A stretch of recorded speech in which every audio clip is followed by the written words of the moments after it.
বন্ধুদের বলো, বলো আমার দুপুরের লাঞ্চ দই ভাত। এই যে বলো দই ভাত।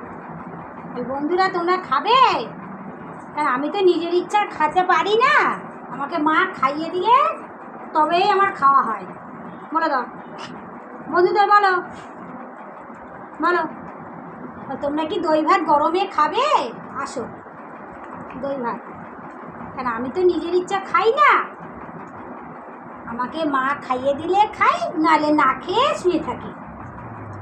আমাকে খাইতে না দিলে কোনো যায় আসে না, তাই তো? আমি খালি পেটে থাকতে পারি। বলে দাও বন্ধুদের, বলে দাও। আর বন্ধুরা শুভ দুপুর।